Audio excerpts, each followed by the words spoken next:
Today, on Bible Divas, our two New Testament scholars are teaming up. Me, Jennifer Bashaw, and the esteemed Dr. Angela Parker. We are joined today by Dr. Candida Moss to talk about her award-winning scholarship, her public-facing work, and conservative Christianity's misunderstanding of persecution. Candida Moss is a professor, author, and journalist specializing in ancient history and early Christianity. She currently serves as the Edward Cadbury Professor of Theology at the University of Birmingham, UK. Her academic research focuses on martyrdom, persecution, disability, and enslavement. In addition to her academic work, Dr. Moss writes a column for the Daily Beast and has written for numerous news outlets, including the LA Times, BBC, CNN, and the New York Times. We hope you enjoy this conversation with Dr. Candida Moss. Thank you for joining Bible Divas.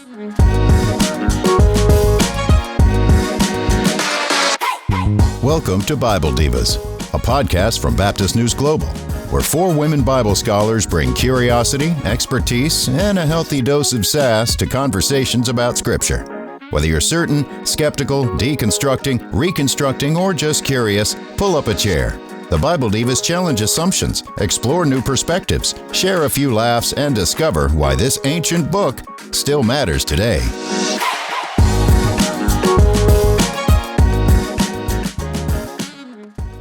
Okay, friends, welcome to Bible Divas. We are so excited to have with us the incomparable, the just wonderful Candida Moss with us. Candida is a biblical scholar. Her current book is God's Ghostwriters. She's also a Gravmeyer Award winner in religion, which is a very prestigious award established for folks who have contributed for the religious and spiritual understanding in religion, for creative understandings in religion. And as you can tell, I'm just over the moon to have my good friend with us today. So my colleague, Jen, is going to start us off with our conversation with Candida Moss.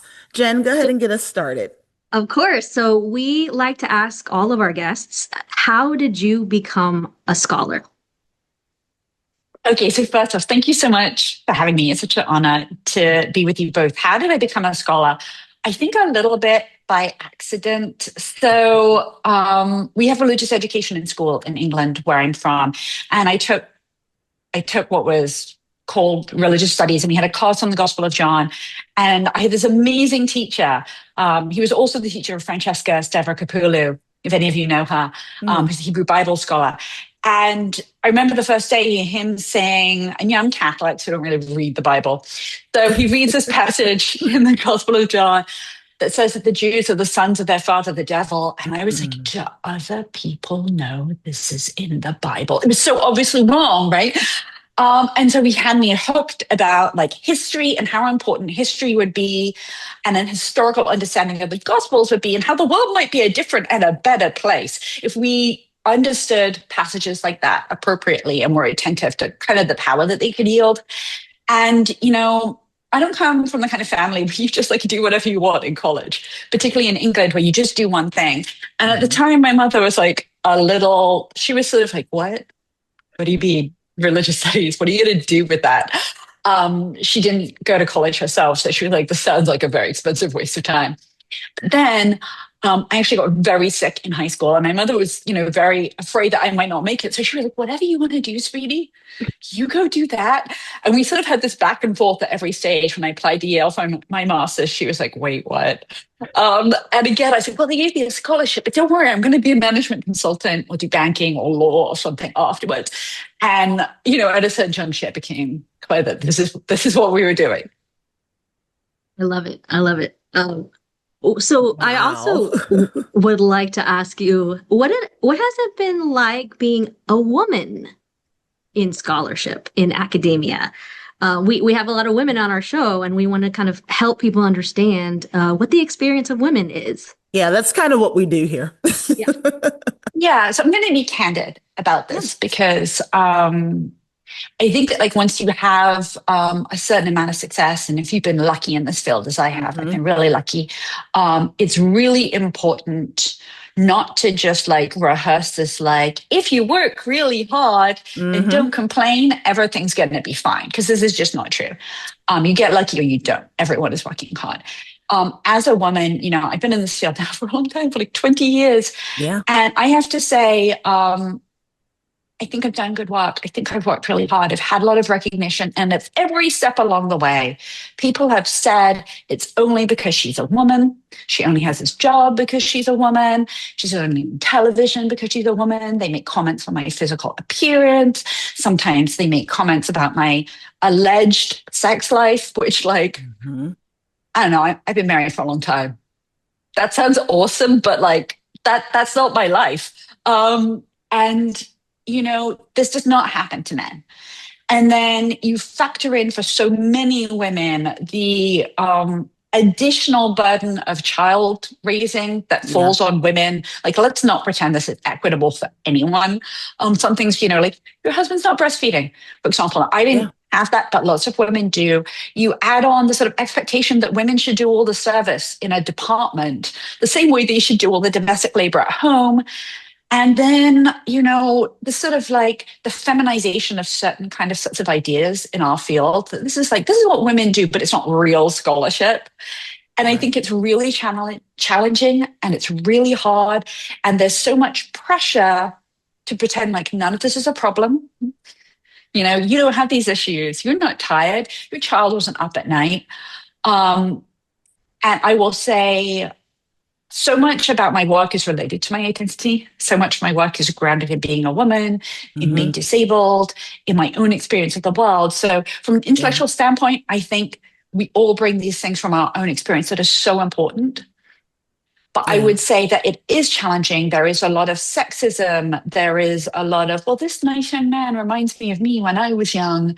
And I think that's why it's so important for there to be spaces for women to come together and talk about this candidly. Yeah. And thank you for that very candid answer. I think we've talked about that a lot in our own conversations, and I really appreciate that. And so you've really, I think, opened up for me just how the experiences of women scholars have just kind of brought to us how we do the research that we do and how it's comparable to the experiences that we've had both in our lived experiences as women, but even in our experiences as women scholars, and kind of why we've studied why we study, and how it's connected to the challenges that we face as women in this field. And so, kind of segueing to your book, God's Ghostwriters, Enslaved Christians and the Making of the Bible. I really wish I had thought about that trajectory of research as well, because it's such a fascinating book. It's rigorous, it's accessible to people. So I hope our listeners do read it if they haven't read it. And it makes me think about what it means as being an African American woman in the United States of America, coming from descendants of enslaved people. How did you come up with this trajectory of research? And it became such a book that was accessible for people. Reviews, Amazon also got the Gravmeyer Award in Religion. What misconceptions did you encounter about the writing of this book and the initial distribution of this book? I'm sorry, the initial distribution of the New Testament, and how did you address these misconceptions through this book, God's Ghostwriters? So can you talk a little bit about God's Ghostwriters? Yeah. So God's Ghostwriters is about enslaved workers, probably Christian, although we don't know because there's so much coercive conversion in this period, who are responsible for taking dictation, for copying, for moving text as messengers, for reading them aloud and offering interpretation, and how instrumental they were in the production of the New Testament and the making of early Christianity. We talk about apostles, we talk about authors, we talk about emperors even, but we don't talk about them. And I too, when I had this insight, was sort of like, oh my gosh, how did I not think about this before?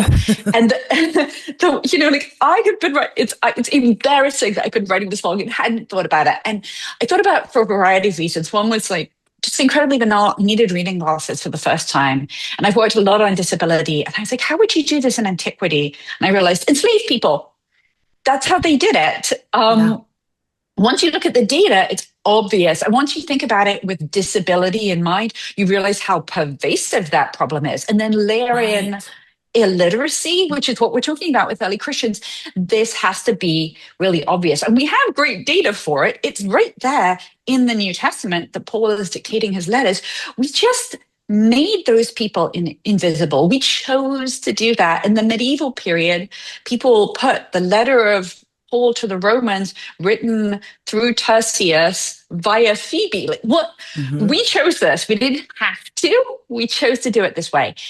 And so that was sort of the insight. It was partly needing glasses, but also there are a lot of people in classics starting to think about this. I was really influenced by people like Sarah Blake, Joe Howley, and there are others in New Testament that I was talking to, like Chance Bonner and Jeremiah Coogan. And so I think of it as very much a collaborative project, just as writing was in the ancient world.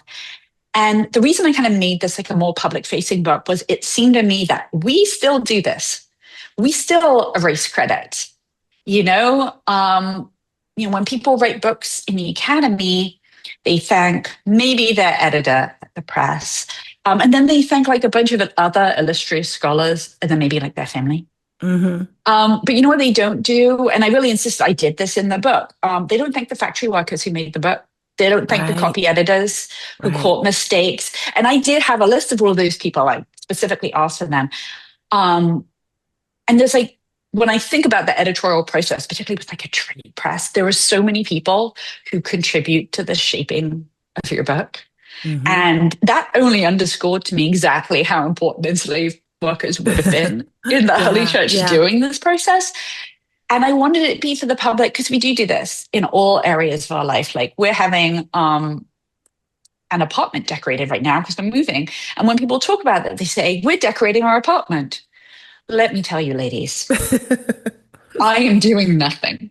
I am not hammering a thing. Like I'm not doing the electrical or the plumbing. Wait. Candida, there's no DIY going on. There's no. Come on. Angela, as I've said to you before, I could barely do makeup or paint my nails. You should not let me do this kind of work. And so, I'm not doing that. And so, but we do continue to do that. And that does affect low status workers. It does affect women. I wrote this book in the pandemic when the kids were at home because we weren't at school. And I definitely felt like, wow, I'm doing a lot of invisible domestic labor right now. And it's obviously completely different than the situation of enslaved workers in the early church. But, invisible labor is everywhere. And we need to think about that. So one of your chapters is called Essential Workers because it just connects the work of the ancient enslaved people to the people today who are doing our work. So it was great. Yeah. Thank you for noticing. Yes. And I think that's the question. I mean, how did you imagine, and I think you've done it already, connecting the ancient with the contemporary? You connect the ancient with the contemporary or contemporary justice issues already. So when you think about your work, how do you even imagine your future work, perhaps connecting the ancient marginalized people, the presence of ancient marginalized groups, the folks who are invisible, the folks that we don't see in our biblical texts and even in the history of composition, distribution, and interpretation, to present day folks who are invisible, and then even connecting that to justice issues today. How can you unpack a little bit of that, or even how you see that going on further today? Yeah. So I think with all of my work, I pick topics that I think continue to be resonant and important today. I genuinely can't get excited about things that don't feel important and meaningful. And that's just me. I'm not saying everyone has to be that way. Right. I think with this book, what was interesting is I think there was kind of a bifurcation in the field. There are people who do history which I think in the field is regarded as like the real scholarship. This is men's work. Right. And then there are people who just kind of social justice advocacy. And I will say the minute you kind of reveal any kind of identity that might be connected to that, people will put you in that pile as a way of like ignoring your work. And I remember the first time that happened to me and I was like, wait, what? When did I go from being a serious scholar to a young disabled woman? I was like, firstly, thank you. I'm not that young, so I'll take that. But also like it felt so dismissive. But one of the things that the serious scholars care about is who wrote things. Yeah. Because that's really important. Historicizing things is really important. And so putting forward enslaved workers as co-authors would force them to think about slavery. That's what I thought. You're going to have to now, because if it's important that Mark is written in Rome, then it's surely more important that now Mark is co-authored with enslaved people. Surely that's going to change how you reread everything. And then, there's this section in my book about punishment and hell and bad slaves and its connection to incarceration in the present. And I wish that chapter probably could have been a whole book. And I hope someone writes that book because there's so much excellent work on incarceration and its relationship to slavery, the way our carceral system sits in relationship to slavery. Okay, so I'm making a note about that book. Thank you. You would be the perfect person to write that book, seriously. And so that was really obvious to me. Yeah. But also, I just, I think I write things, and when I write them and they're sort of historical, I hope that other people will see those connections and draw them out. Yeah. And there have been other things I've written that people have sent me, like sermons they've given. Yeah. And I've been like, oh, wow, that is amazing. So I think that I hopefully take like a half step in a direction that like someone else will go and do in like a fuller way, So please go write that, Incarceration and Slavery and the Bible book, Angela. Oh, well, I've already talked a little bit about Faith Unlynched and how your martyrdom work is really helpful for me. So you'll see that when Faith Unlynched comes out. So Candida, I have to tell you how your book is going to impact my classroom.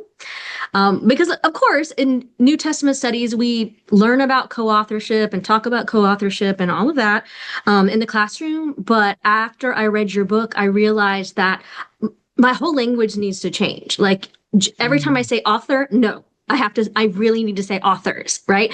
Yeah. And to highlight who were these co-authors. They were enslaved people. And so it's going to change my curriculum. It's going to change what my students hear. It's going to then change what they do when they go into churches and preach. So there's a ripple impact that this book is making. Oh my and gosh. I hope you realize that. I want you to realize that. Thank you so much, Jennifer. That means a lot to me. I would also like to talk about some of your other work. Like I love God's Ghostwriters, and I hope everyone will read it. But there are other sort of more academic press books that you've written and things that you've written about that I think haven't gotten out as much, because I don't know why people in the pews don't read academic books, but they really need to. But your book, Divine Bodies, I'm going to get the correct title here to make sure I got it exactly. Divine Bodies, Resurrecting Perfection in the New Testament and Early Christianity, is with an academic press. But the subject matter is so practical for people in the pews to talk about resurrection. People, I think, just don't think about resurrection and resurrection bodies. They don't talk about it. They don't think about it. So I would love for you to give us a little bit of a summary or talk about your thesis or whatever you want to say about that book. Yeah. So all of my books come from these weird personal places. I was recovering from a kidney transplant, and I was thinking, as us nerds do, about whether or not in the resurrection I would have to give my uncle back his kidney or not. And I was reading, at the same time I was reading this article by a student of the ethicist, Peter Singer. And he was saying, disability rights advocates, they always say that it's eugenics when we talk about terminating pregnancies with disabled infants, but that's not eugenics because they're not real people. But if you took real people and you insisted on changing them, then that would be eugenics. And I was like, well, that is what we do when we talk about resurrection. So what everyone tells you, and they think they're being really helpful when you have like a chronic illness or a disability, they say, well, don't worry, in heaven, God will fix that. And they think they're being like really nice. But actually what they're saying is the way that you are now is not good enough for God. And that you won't even be allowed into heaven the way that you are. You will have to be transformed. And sometimes if they're like a little bit thoughtful, they'll be like, well, we're all transformed, but here's the way you're transformed. But, and we have images of this. We have images of saints in heaven, and they all look very perfect. They're very good looking. In some of them, they're all in rich clothing, which says something about the economics. And I think when you think about what does that mean for people in the pew looking at these images, what does it mean? Some people look at these images and see themselves.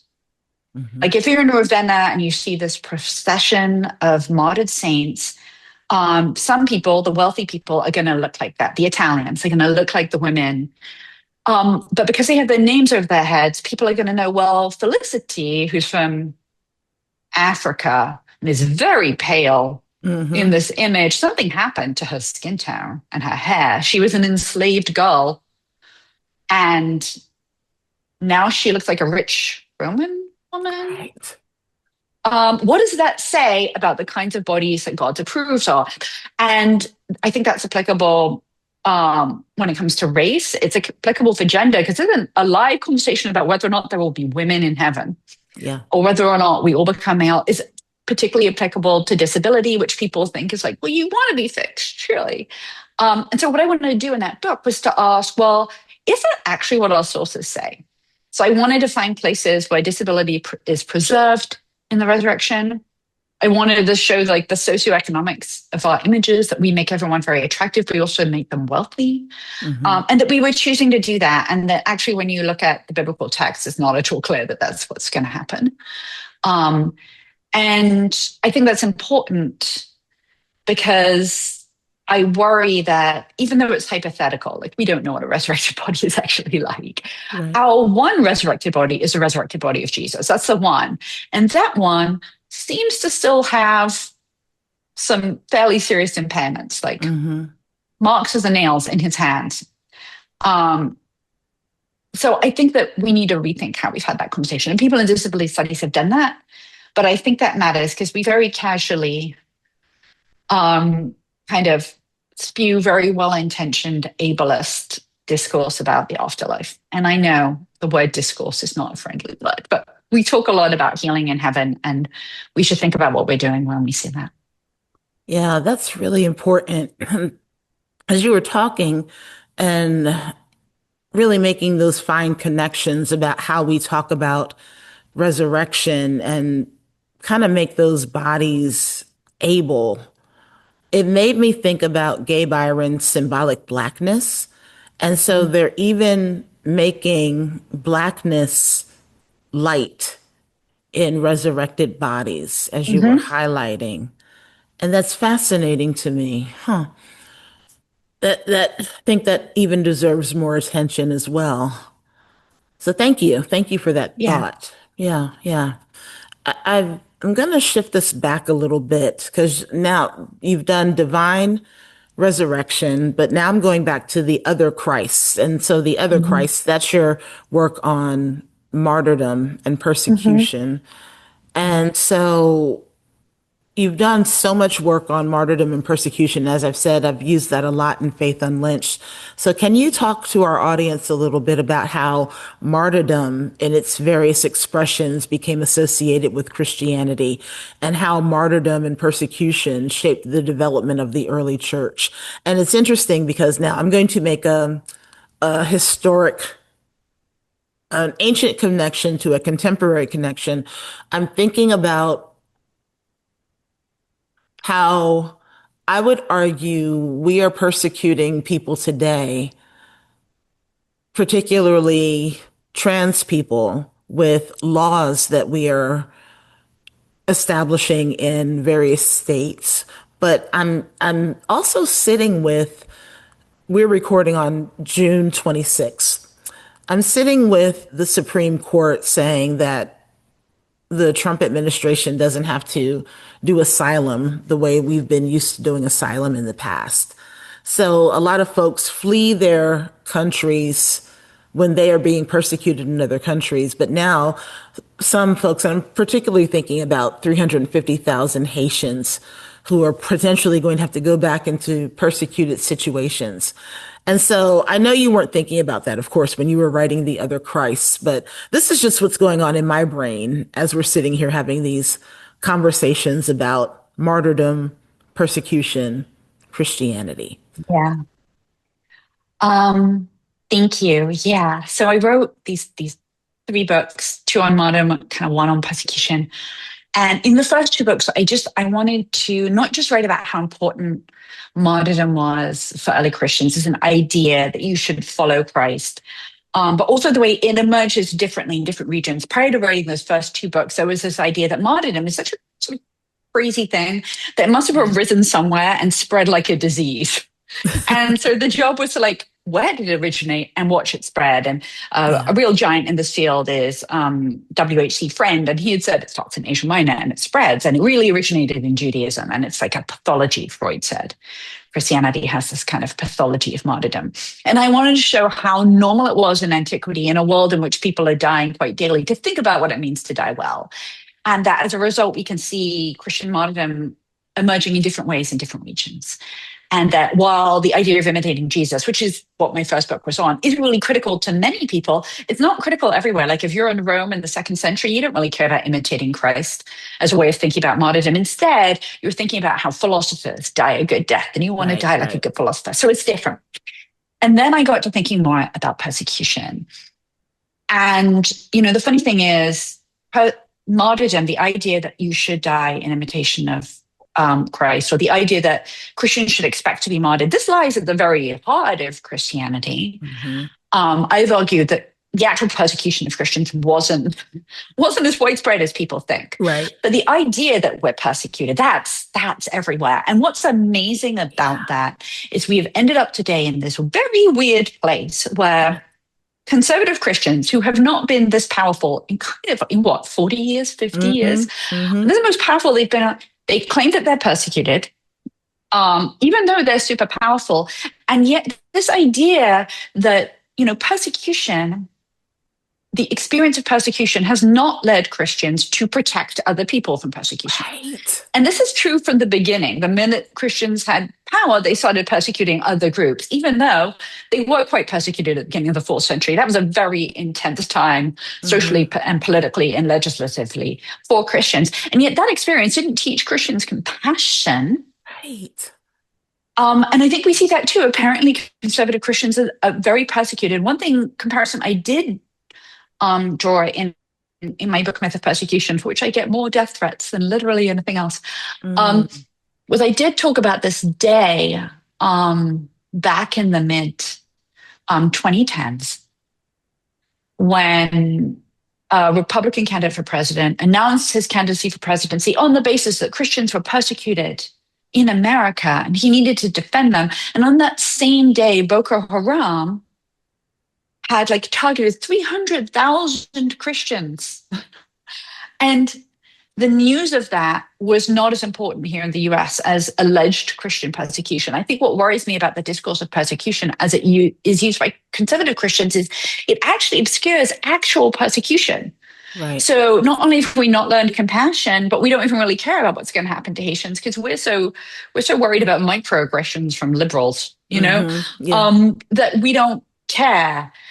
It should have been that we would be welcoming Haitians here. That should have been what Christianity taught us. But instead, what's interesting about persecution is that people leverage it, but they don't learn lessons from it.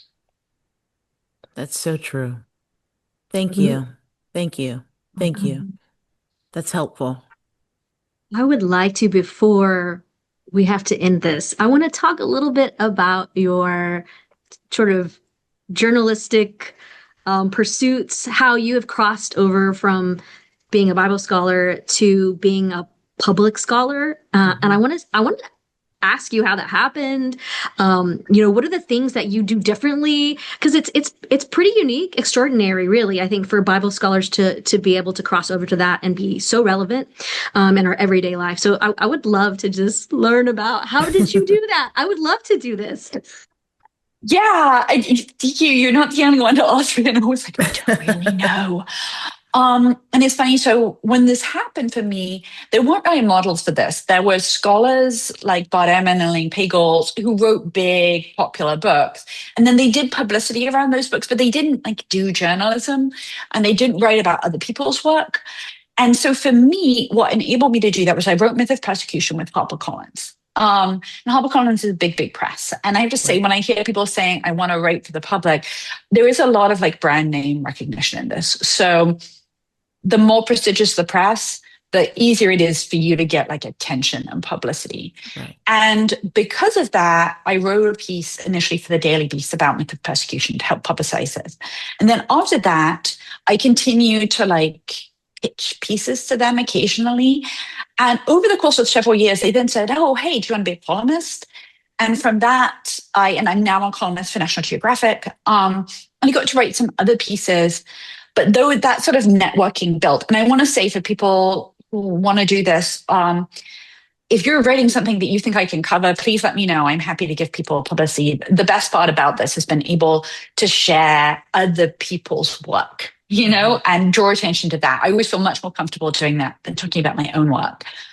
So please get in touch. I'm really easy to find. I would say to people who want to do this, there are different models now. There are people like on TikTok with all these followers or building Substacks. And I think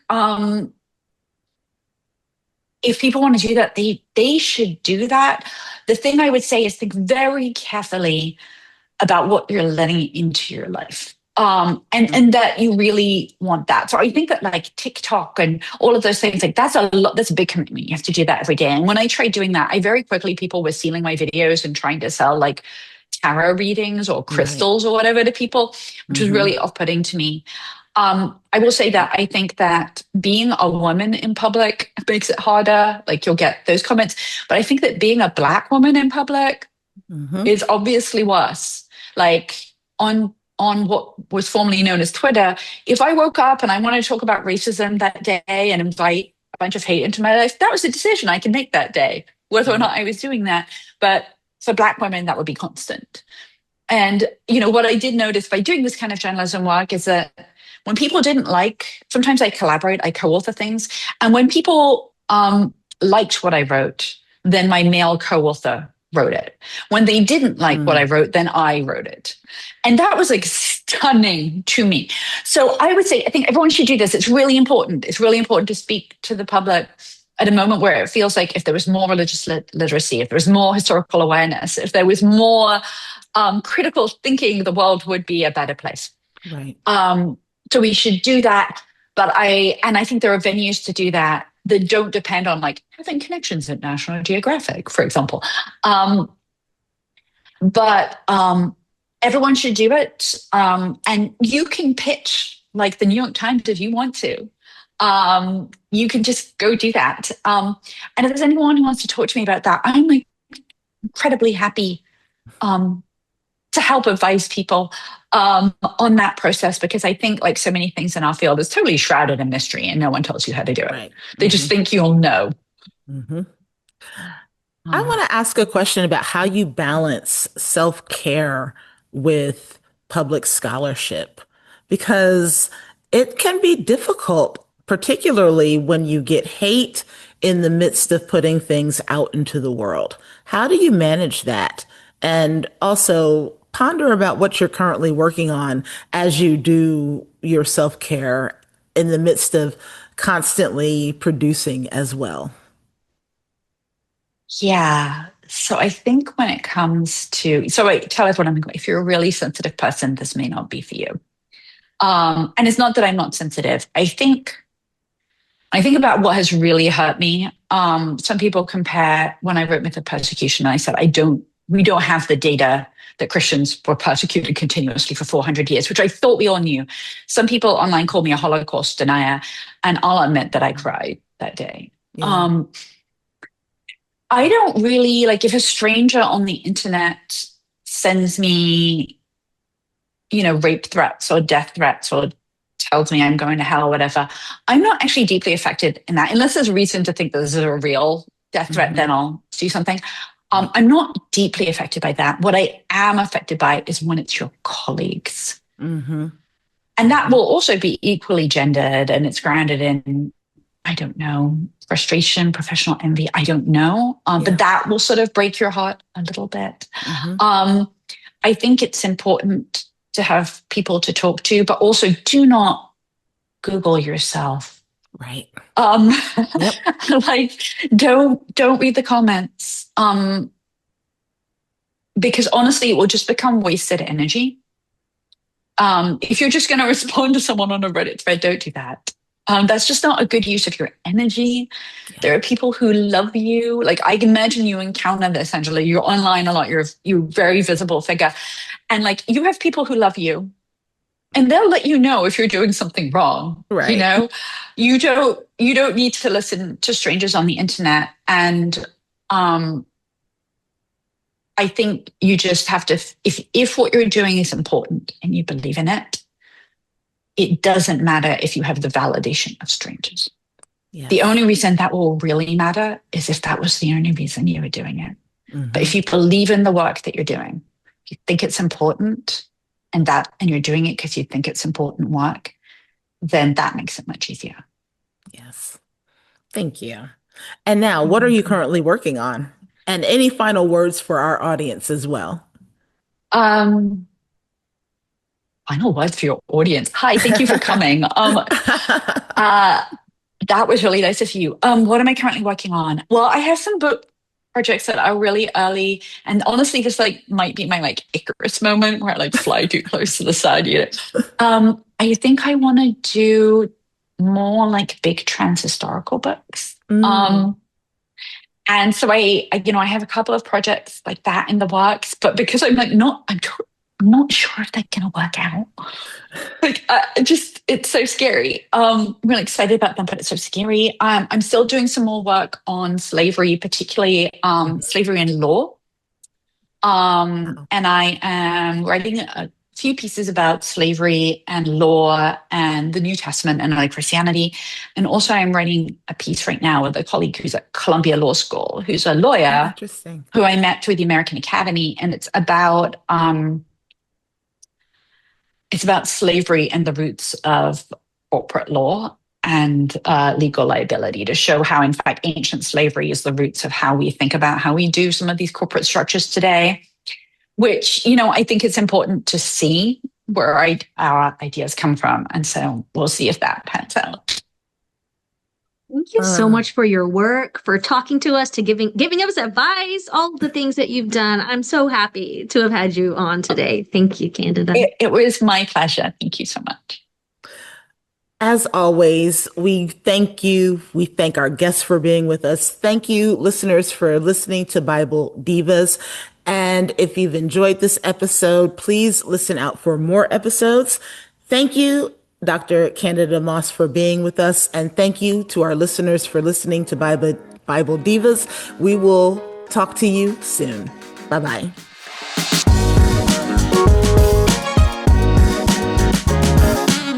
This has been another change-making conversation from Baptist News Global. The episode you've just heard is part of a special podcast series called Bible Divas. Be sure to follow BNG daily at baptistnews.com and subscribe to get notifications about future episodes. Baptist News Global is a national nonprofit news service that is independent, free, and faithful. BNG is supported by readers and listeners like you. Learn more at baptistnews.com. This episode was produced and edited by Mac Bowles of TKG Communications, LLC, Dallas, Texas.